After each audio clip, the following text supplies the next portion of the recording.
ಪಳಗ್ಬಿಟ್ಟಿದ್ದೀನಿ ನಾನು. ಸಿದ್ಲಿಂಗಣ್ಣ ಅವ್ರ ಜೊತೆ ಡೇ ಆ್ಯಂಡ್ ನೈಟಲ್ಲಿ ಪಳಗ್ಬಿಟ್ಟು ಅವ್ರದ್ದು ಒಪ್ಕೊಂಬಿಟ್ಟಿದ್ದೀನಿ ನಾನು. ಅವ್ರು ಬಿಟ್ಟು ಹೋಗಿ ನನಗೆ ಮನಸ್ಸಿಲ್ಲ, ಬೇಡ ಅಂದ್ಬಿಟ್ಟು ನಾನು ಹೋಗೇ ಇಲ್ಲ. ಬೆಂಗಳೂರಲ್ಲೇ ಇದ್ದೆ, ಅದು ಚೆನ್ನೈಯಲ್ಲಿ ಶೂಟಿಂಗು. ಇನ್ನೇನು ನಾಳೆ ಬೆಳಗ್ಗೆ ತಾನೇ ಶೂಟಿಂಗು ಅಂದ್ಬಿಟ್ಟು ನಾಳೆ ಬೆಳಗ್ಗೆ ಅಂದ್ಬಿಟ್ಟು ಇವತ್ತು ರಾತ್ರಿ ಟ್ರೈನ್ ಹತ್ತಿದೆ. ನಾನು ಕರೀದೇ ಇರಲಿ, ನನ್ನ ಇಟ್ಕೊಳ್ಳದೇ ಇರಲಿ, ಅಲ್ಲಿ ಶೂಟಿಂಗ್ ಶುರು ಆಗುತ್ತೆ, ಬೇರೆ ಯಾರನ್ನ ಇಟ್ಕೊಂಡಿರ್ತಾರೆ ಅಂತ.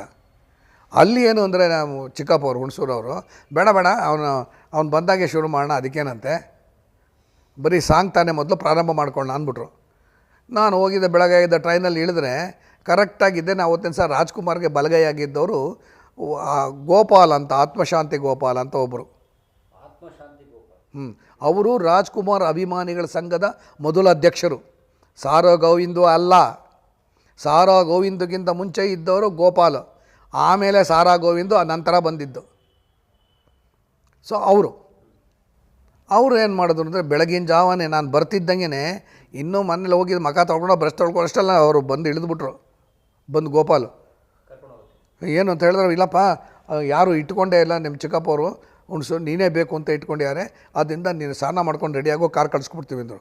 ಸಾರ್ ನಾನು ಬರೋಲ್ಲ ಸಾರ್ ಅಂತ. ನಾನು ಯಾಕಪ್ಪ ಅಂದ್ರೆ ನಂಗೆ ಕತೆ ಗೊತ್ತಿಲ್ಲ, ಏನೂ ಗೊತ್ತಿಲ್ಲ, ಅಲ್ಲಿ ಬಂದು ಕತೆ ಗೊತ್ತಿಲ್ಲ ಬ್ಯಾ ಅಂತ ಯಾರು ಏನು ಕೇಳಿದ್ರು ಎಲ್ಲ, ನನ್ನ ಕತೆ ಗೊತ್ತಿಲ್ಲದೆ ಬರೋಲ್ಲ ಸರ್, ನಂಗೆ ಕತೆ ಬೇಕು ಅಂತ ಹೇಳಿದೆ.